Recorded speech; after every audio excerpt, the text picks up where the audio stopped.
tare da tashar Unity FM a daidai wannan lokacin. Barkanmu da warhaka, barkanmu da sake saduwa a cikin shirin Honon da Fulbe wanda muryar Fulani Peace Initiative Network ta ɗauki nauyin kawo mana a nan gidan rediyo mai albarka na tashar Unity FM. Alhamdulillahi yau muna tare da bakinmu da za mu tattauna duba matsalan irin canjin kuɗi da yadda yake shafan al'ummarmu da suke cikin lunguna da irin fa'idodin da abun yake tattare da shi. Insha Allah muna tare da bakin da za su mana fashin baki insha Allah. Cikin shirin muna tare da Alhaji Kabiru Alimus. Sai kuma Muhammad Bello Abdullahi. To a madadin tashar da kuma na wannan gidan rediyo muna muku maraba da zuwa cikin wannan shirin. Ni mai gabatar da shirin suna na Salihu Umar Jamo. A gurguje Alhaji Kabiru maganan canjin kuɗi. So yana tattare da alfano a ciki, yana kuma wa'insu suna kallon shi a irin yanayi, wa'insu suna kallon shi babu alkhairi a ciki, wa'insu kuma suna kallon shi yana da fa'ida a ciki. To Alhaji Kabiru fili gare ka, kila akwai abin da zaka dan wayar mutum akai. Assalamu alaikum masu sauraron mu. Kamar yadda ka yi bayani, wato wannan canjin kuɗi yana da alkhairi sosai domin a tunanina shugabanninmu da suke jagorantar mu a ƙasa ba za su kawo abin da zai cuci al'ummarsu ba. To a nan abin da ya kamata mu shi ne mu yi ƙoƙari mu ga cewa mun je mun canja kuɗaɗenmu da suke gida. In muka bi ta wani ɓangaren kusan zan ce maka mu mutanen arewa an bar mu a baya, domin yawancinmu muna jin tsoro ne harka da banki. Shi ne za ka ga cewa muna samun matsala ta wajen mu'amala da kuɗi da kuma bankuna. Kamar wanda suke ba mu ɗin ba, mutanen kamar kudu su sun riga sun waye tintini.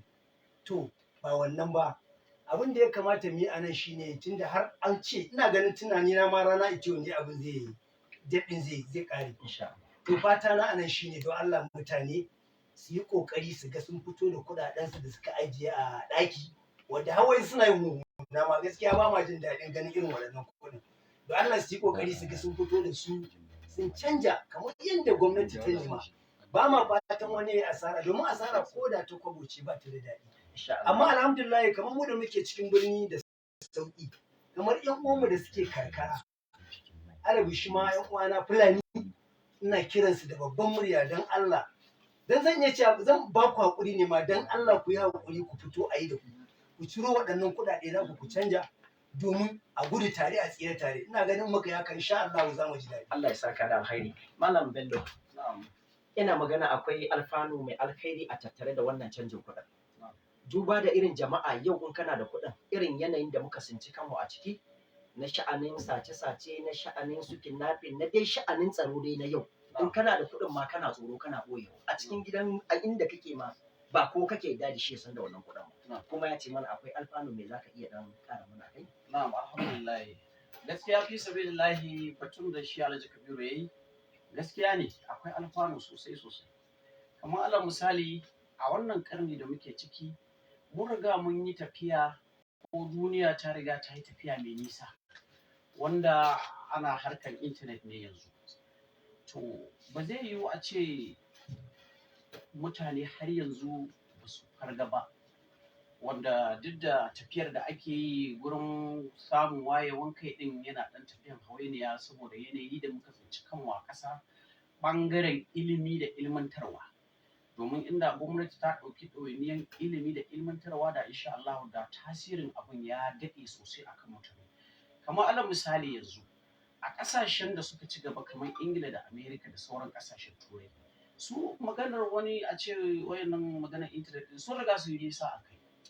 Amma yau tafiyar mu za ka ga yanzu ne aka fara ka samu Fulatani a ungumin daji, sakurkumin daji, yana kiwon shanu, yana da waya irin ta botin din, irin wacce ake danne ba ma irin wacce ake yawa babu. To kaga irin wayannan abubuwan ana samun nakasu sosai. To amma alfanun abin shine irin ta gata ta zo yau. Su a duniya a kullum suna so a ringa tafiya bai ɗaya ne. Kamar yanzu a Najeriya ta riga ta yi fice, ta ɗauki wani nahiya. Najeriya nahiya ce ta Afirka gaba ɗaya, ita ce uwa. So kaga ba zai yiwu a ce a kullum siyasar duniya a ringa tafiya ana barinta a baya a matsayinta na uwa ba. Dole zai zama to abinda ake yau a America to ana sa ran haka ma a yi shi a Najeriya, domin ita uwa ce ta ƙasashen Afirka. So kaga a wannan gurin kaga yana da buƙatar gwamnati ta ƙara azama gurin wayarwa da mutane kai a ɓangaren ilimi da ilmantarwa. Wannan shi ne zai Allah ya saka da alheri. Alhaji Kabiru yana maganan da wannan cashless policy ana maganan yadda za a takaita zirga-zirgar kuɗi a hannayen jama'a. Wannan abun kuma yana buƙatar ilimi. Kuma mu a Najeriyance muna da karancin ilimin. Akwai masu ilimi kamar kudu ka gaya mana ta riga ta yi nisa. To kuma in ka duba ko da a lokacin yanka katin zaɓe lokacin da ake to internet can sun riga sun yi sun fi mu. So mu duk abubuwan da muke yin kamar mu a arewa in ka compare gaskiya ilimin ya take da yadda in ka compare nata da kudu da irin wannan cashless policy kamar yanzu ka je ka samu mutum a gurmin daji ko a kauye. A kauyuka yanzu in ka je akwai inda ma babu ilimin gata-gata. To ya za a ce mutum wanda bai sani ba rana ɗaya zai koma canji da waya zai koma mai da mai ina ga zai kawo rashin yadda a tsakanin irin mutumin da za ka kira shi ya san sirrinka. Me za ka iya ƙara wa da gaskiya maganar da ka faɗa haka ne to amma hanyar da za a bi shi ne kamar yadda ɗan uwana Bello ya faɗa. Kamar yadda ni ma na faɗa cewa an bar mu a baya. To tunda har an ce ana so a zamanantar da duk abubuwa, magana gaskiya ta wannan gefe an bar mu a baya sai dai yanzu mun farka. Abin da ya kamata mu yi shi ne za mu yi ƙoƙari mu bi duk hanyoyin da gwamnati ta nuna cewa za mu samu wannan dama ta maganar canji da kuma wayewa. Wayewa kuma gaskiya shi ne kaga magana ce ta karatu. To tunda an bar mu a baya to me ya kamata mu yi yanzu? Mu tashi mu hoɓɓasa mu ga cewa yaran mu sun yi karatu magana ta gaskiya. Domin an samu ci gaba a duniya kuma mu ma ba za a bar mu a baya ba. Domin kamar yadda ka faɗa harka ce ta ilimi. An bar mu a baya to amma mun so mu latti amma ba mu yi ba insha Allah. Mu ba mu yi karatun ba to mu yi ƙoƙari mu ga 'ya'yanmu sun yi. An nuna mana cewa fa nan gaba in baka da ilimin magana gaskiya a juya kuɗi ma zai baka wahala kuma ba ma fata.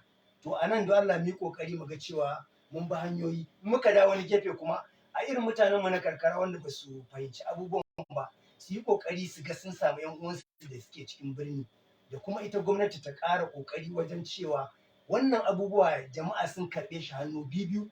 Hannu bibiyun shine ta tura al'ummata su je su wayar da kan jama'a kuma a taimaka a kamar yadda na ji kamar shekaran jiya zuwa jiya cewa an buɗe waɗansu wurare wanda za a ringa canji mutanen karkara kenan. To a ƙara ƙarfi da ƙarfe a haɗa ƙarfi da ƙarfe ganin cewa wayannan mutane na karkara su ma sun amfana ba tare da sun yi asara ba. Mu abin da muke gudu shine asara ba ko da ta kwabo ce ba ta da daɗi. To gwamnati a yanda take ƙoƙarin wajen cewa ta taimaka ma al'umma ta ƙara hoɓɓasa wajen cewa wannan abubuwa an samu an kai ga inda ake so shine kar dai a yi asara kowa ya samu wannan kuɗi wadatacce. Amma magana ta gaskiya jama'a da yawa suna da kuɗi a hannu wadda ba su yi canji ba. Kuma zan ƙara da duk da baka tambaye ni ba. Abin da yake ɗan ɗaure min kai shine kamar shi gwamnan banki Emefiele gwamnan babban banki ya tabbatar da cewa ya ba da umarnin cewa in har kuɗi ya shiga cikin banki tsohon kuɗi to kar wani ya fita in ba kar a ba da wannan kuɗi a ba da sabo. Amma an samu akasi su bankunan maimakon su bi umarnin shi ba su yi ba. Kaga al'amarin Najeriya yana da damuwa. Babba zai ce ayi abu na ƙasa da shi zai canja. Gaskiya ba mu ji daɗi ba. To fatan mu shine in shugabannin bankuna suna ji mun ji abin da ya faru domin gwamnan na babban banki ya yi magana cewa laifinku ne don Allah ku taimaka duk kuɗin da ya shiga banki in dai tsoho ne wanda zai fita ya zama na sabo ba wai sai a ATM ba a'a ya zama na a banki din ana baka sabo domin tabbatar da gaske ne gwamnati ki taimaka don Allah. To Allah ya saka da alheri. Malam Bello. Na'am. Duba da gwamnati in ta tashi kawo abu wani kamar waɗansu kasashe in ka compare kafin a aiwatar da abu sai an wayar ma jama'a kai. Na ɗaya shi Alhaji Kabiru yana gaya mana magana muna da karancin ilimi a ƙasar. To wayar da kan nan yanzu haka inda za ka je waɗansu gurare akwai wanda ma an ka tambaye shi zai gaya maka amma fassarar da zai maka ko da abu na alkhairi ne rashin wayar da kai da sanar da jama'a sai jama'a su jahilce shi su ɗauke shi wani abu. Fi sabilillahi kamar yadda Alhaji Kabiru ya bayani akwai ƙalubale. Na farko akwai irin 'yan yahu ɗin nan wanda su yanzu ne daidai kakar cin kasuwansu, wanda yana daga cikin abin da yake sa mutane ma har ma a bariki. Don yanzu akwai wanda zai zo dan yahu ne, zai zo kawai ya ce maka za ka transfer, ya maka fake transfer, ka ga transfer nan an maka alert alhali kuma ba haka bane. So ire-iren wayannan abubuwan kamar yadda ake faɗa duk dai ana magana ne akan abin da zai zamanto ilimi shi zai bada wannan dama. Abu na biyu kamar yadda Alhaji Kabiru ya yi magana cewa gwamnati idan aka bada umarni, abin da yake ƙara mai da mu baya kenan a kullum, maimakon kowa ya yi ƙoƙari ya ɗauki aikin da aka ɗora mar. Shugaban ƙasa ya sha fitowa ya yi magana, mutane sukan fassara maganganun shugaban ƙasa ta yadda ya zo musu. Alal misali, shugaban ƙasa zai fito ya kare kanshi ya ce waɗanda na ɗauka na ɗauki ƙwararru, na ba su amana su yi aiki. To idan wancan bai je ya yi aikin shi ba, duk da dai ana ƙorafi cewa wajibi ne ga shugaba ya bibiyi wanda ya ɗora wa aikin ya yi kaza. To amma a ka'ida ai shugabanci ne. Idan kana ganin kimar shugaba ya ce ma ka yi kaza, ya baka amanan kaza don ka kare shi, ka kare martabar shi, ka fidda shi daga cikin zargi, aikin ka zai aiwatar da cewa kana ƙaunar shugaban ƙasa. To mun fahimci cewa akasari inda aka samu akasi din kamar yadda aka yi bayani cewa yanzu ai shi gwamnan banki ya yi bayani, an tura kuɗaɗen nan bankuna. To amma akwai ƙorafe-ƙorafe da suke ƙasa. Ƙorafe-ƙorafen nan ƙila ya zama gaskiya, ƙila ba haka ba ne. An ce kamar manya waɗanda ake ta cewa ko an targeting ne ko an ce wanda kuma gwamnati bata fito ta ce a'a mu ga wanda muke targeting ba, ko muna targeting yan kidnapping, ko muna targeting ɗin ɓarayin gwamnati da suka saci kuɗi, wanda wannan ba haka bane. Canjin kuɗi doka ne na ƙasa, yana cikin dokan ƙasa. Zuwa wasu shekara kaza ana buƙata a sabunta kuɗi da sauransu. To gwamnati ta yi bayanin cewa wannan larurar ce ta sa aka yi haka don a inganta yanayin takardun kuɗaɗenmu na ƙasa. To amma abin tambayar a nan shine shugaban banki ya ce an riga an ba da wayannan kuɗaɗe wa bankuna, idan ma suka bayar wa mutane kwastomominsu, in kuka gama ba da naku kuɗin ku koma a baku wasu. To abin da muke tambaya a nan shin wa'yancan da ake zargi ko barayi da muke zargi a ƙasa sun saci kuɗin ƙasa, sun saci dukiyar talakawa, sun ci amanar ƙasa, masu bankin suna ba su haɗin kai ne su bi su har gida su je su kai musu irin wa'yannan kuɗaɗe. Domin abin da yake ba mu mamaki, mun je bankuna da yawa mun yi bincike a kai. Idan ka je za ka nemi kuɗi, mun yi bincike bankunan nan kowa in ka je gurin shi ce maka babu wannan, ba mu da wannan kuɗi a ƙasa. In ka bi wannan banki, kai mun je wanda akwai wanda muka yi aiki wanda mun same shi ma'aikacin banki ne, ya kira wani gurin ya ce in kuna da irin kuɗi kaza ku bamu, suka ce su ma ba su da shi a ƙasa. So kaga irin wayannan abubuwan ya sa ma al'umma shakku. Gwamnati ta samu a can sama tana cewa ta yi kaza, a nan ƙasa kuma ba a ga ta yi kazan ba. Kuɗaɗen nan shin ana ɗauka ne a kai wa masu hannu da shuni, masu kuɗin a ƙasa wanda suka jibge su a sokawai ko a gona, a kai musu a mota, a ɗauko a sake kaiwa banki, a sake turawa central bank ne? Ba mu sani ba. To muna kira da babban murya, lalle a daidai wannan guri gwamnatin tarayya ta tabbatar ta bibi irin wayannan abubuwa, domin tabbas al'umma suna nan a ƙasa wanda ba su da inda za su yi. Akwai mutane da suka kira jiya daga gefen Darazo, kwana suke yi a banki saboda layi. Akwai jiya wanda ya kira ni ya ce mun kwanan su 3, miliyan 1 ce a hannunsu, wanda sun je sun gefa kansu a cikin hatsari na rashin tsaro da muke fuskanta ko muke ciki, wanda ka je ka kwana a layi da kuɗi miliyan 1 a hannunka kwana 3. Ga kuma wayannan ƴan ɓata garin suna yawo ko ina, su information suke nema kawai su samu. To irin wannan sun je ko kuma an je ana layi, an zo da an buɗe muku wuta, an kwashe kuɗa, ka gani a sa. To Allah ya sa wanda muke domin su sun je, Allah ya saka da alheri. Alhaji Kabiru, muna maganar rashin wayarwa ga kakan zaɓe ta zo. Wannan kuma ita ce dama, ita ce sandan talaka, ita ce makamin talaka. Kuma mu talakokin wani lokaci ga yankan katin zaɓen ma aiki, zuwa ka karɓi katin zaɓen ma aiki. Wani ma an kai gida sai ce ma ya gaji ma ba zai zaɓen ba. Can PDP, APC da Labour da duk ma wani fatin dukkan su ɗaya. Me za ka ƙara mana sokaci? Alhamdulillah, na ji daɗin tambayar nan da kama. Wato lokaci ya yi ina ganin zaɓe bai wuce kwana 31 ba ko biyu.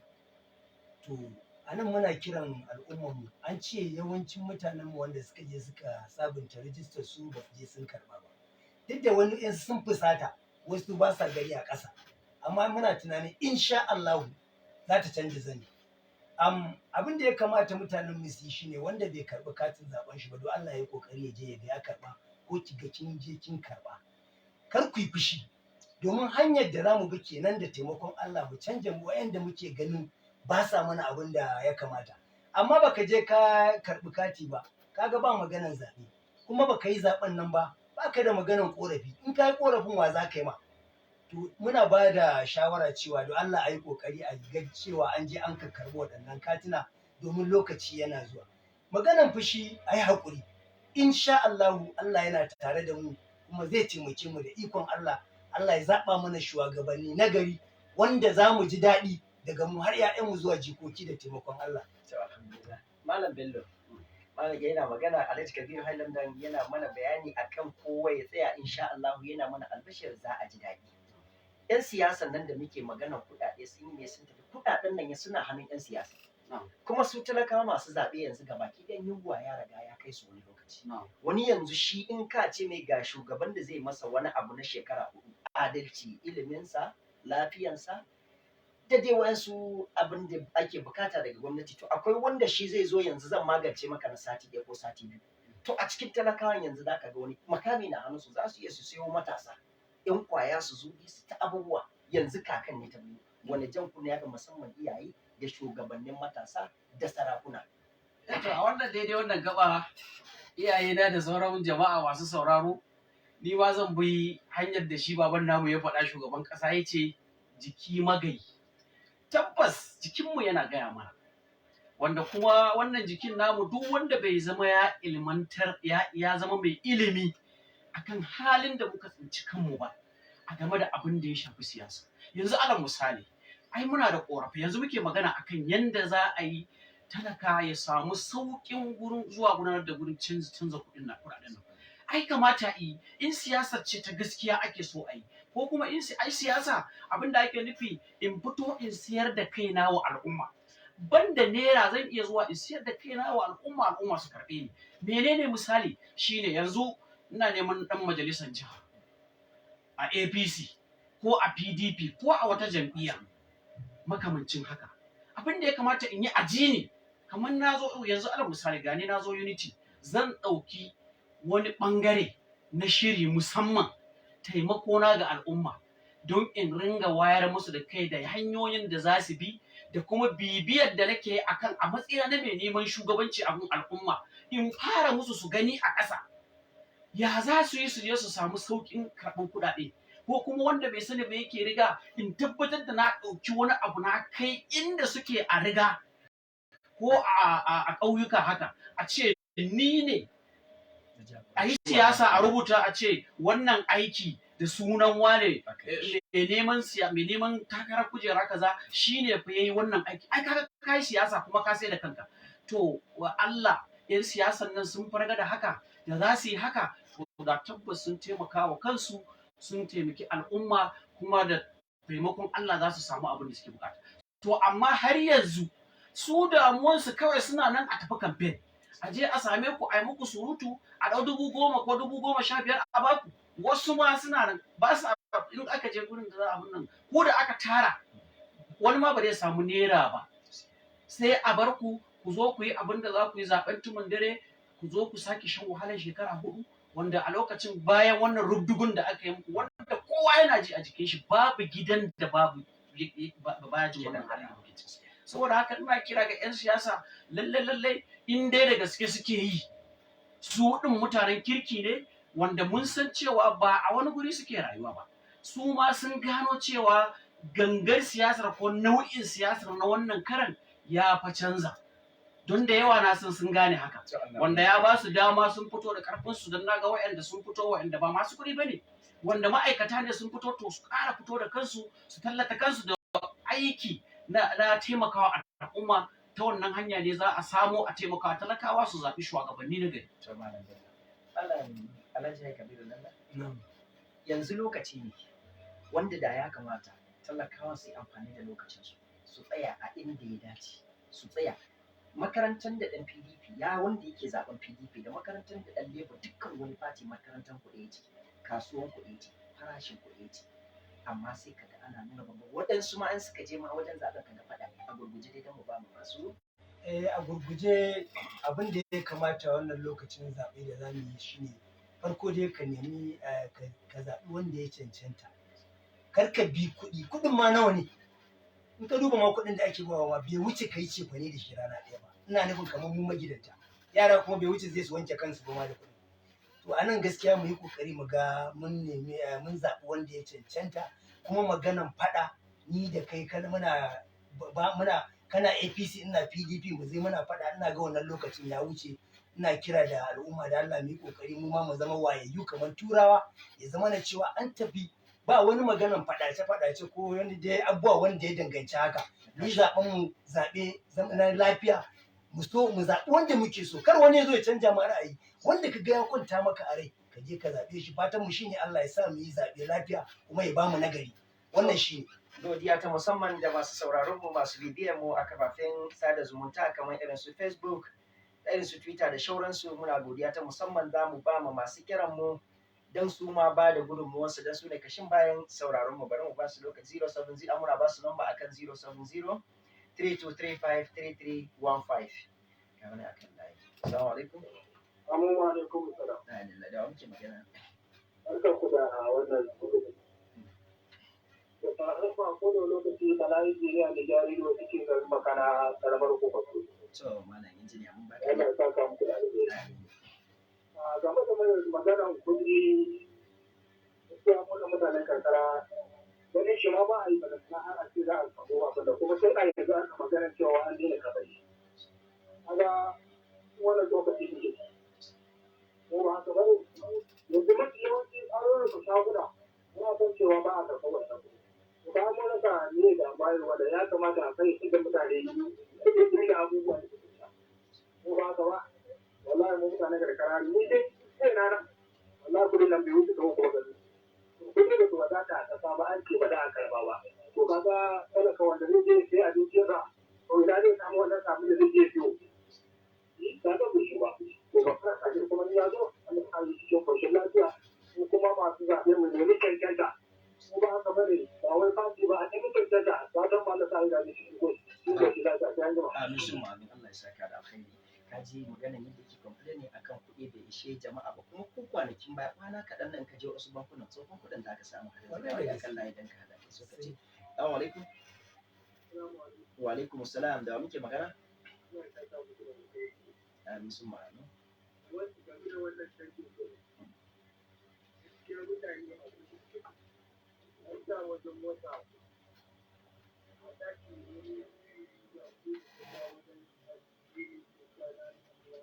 kaɗan ƙara ɗaga muryanka ɗan ƙara ɗaga muryanka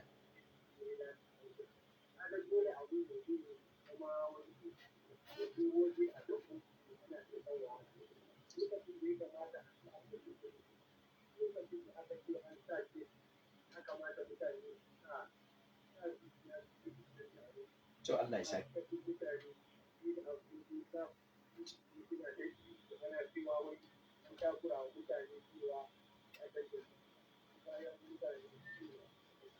to Allah ya saka da alkhairi Allah ya saka da alkhairi so alhaji kai kabiru ko zaka dan yi mana sokaci kaɗan yana magana ne akan sakacin jama'a da kuma wasu kuma bangaren rashin wayar da kai to akwai abin da ka faɗa na ji daɗin bayanin da yi Hausawa suna cewa in an bi ta ɓarawo a bi ta mabi sawu gwamnati dai ga abin da ta yi to maimakon ka sake wai cewa za a ma ƙara a'a yi ƙoƙari nan da kwana 7 ɗin nan kaga ka je ka canja kuɗinka domin kar ka yi asara muna da sake gaskiya ne ga abin da aka ce amma sai kaga mun ƙi to kaga kuma gaskiya mu asara ce ba masu Malam Bello, yana akwai mai magana mai kira daga Darazau yace su yanzu ma ga kuɗaɗen a hannunsu ba su duk inda suka je ma neman su akwai wanda ma shi ma bai ga takardar kuɗin a idonsa.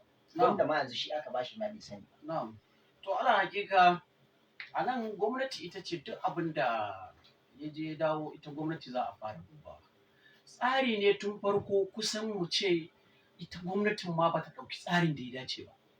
Duk da dai da irin manufarta. abin da ya bayyana da zahiri shine abin da ya wakana aka gani. Alal misali wannan abu idan za a yi shi kamar ƙasashe da suka ci gaba, idan akwai wata annoba da za ta afka wa ƙasa, ci gabansu ta kai matsayin da za su fara ba da bayani kamar wata 3 ko wata 5. Za su fara cewa akwai kaza fa muna hasashen kaza mun hango shi. Saboda haka nan da nan kafin gwamnati ta fito ta yi bayani already ta riga ta ɗauki bayani. Wataƙila abin nan shekara 1 ne sai ta fito ta ce muku wata 4 ko 5 don ta riga ta yi aiki. Abin da muka tsammaci gwamnatin tarayya ta yi shine kafin ta fito ta yi bayanin cewa za ta canza kuɗi kamar yadda bai girma shi gwamnan banki da kuma shi shugaban ƙasa ya fito yau mutane bayani cewa ai a wata 3 kowa in kuɗinka na gaskiya ne in kai ma'aikaci ne ko kuma da sauransu makamantan irin waɗannan abubuwa. Kamata kamar shekarar da ta wuce an riga an gama wannan shirin. Kuɗin nan ma an riga an buga su. Kawai aiwatarwa za a yi. Kafin a ce an yi kaza waɗannan kuɗaɗe sai dai ga an ci ƙarfin aikin duk kuɗin da ya shiga banki. Kamar yadda aka riƙe aka abin nan. So kawai kuɗi na shiga wasu ne suke fitowa. Kuɗi na shiga wasu ne suke fitowa. To muna fata domin abin kamar akwai abu guda biyu da yake faruwa. Wa alaikum salam. Wannan ya gajiya. Lafiya. Alhamdulillah. Hello. To, madalla muna jin ka. Ne gudunmuwanka? Mutum da wani Allah saka maka da alheri ka farko. Gaskiya ya kamata gwamnati a duba sai maka a fara ma mutane lokacin domin canjin nan. Muna jin ka. To, wannan yana fatan a ƙara lokacin da za a ci gaba da karɓar wannan kuɗin. Da wani mai kira ina da shi zamu bashi kira na ƙarshe don bai so ka ce na ƙarshe. Hello. Wa alaikum salam. Jam alhamdulillah mami ballata. To alhamdulillah ko gudunmuwa ma. Gudunmuwa wanda game da wani suka kafin zabe. To. Ibin nan ma mace ibin nan ma wani mutum na kashe jan. Gaskiya yana fulgen wani kan kashi mulkin ga kan da ne da gwamnati ya so ta cewa kan sai ka ce gudun da gara mata mai makon gaskiya zabe. Gaskiya ne muka ce da gaskiya da yin gaskiya na gudu abu da kamar imanci. To masha Allah Allah sa ku ni malam Bello.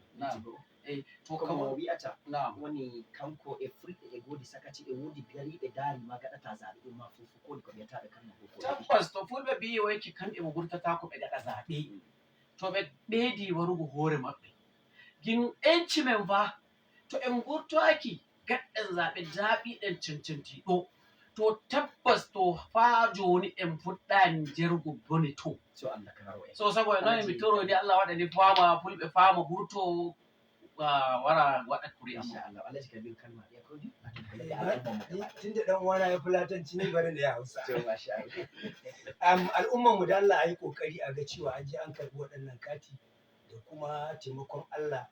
Kar ku yi fushi don Allah, a yi kokari a ga an je an karɓa. Magana kuma canji don Allah a garzaya bankuna, a je a canja kuɗi, kar a yi asara. Shine magana ta kai. to Allah ya saka da alheri. Muna godiya ta musamman ga ita shugaban wannan gidauniya na muryar Fulani Peace Initiative Network, ita malama Hajiya Sumayya Abubakar.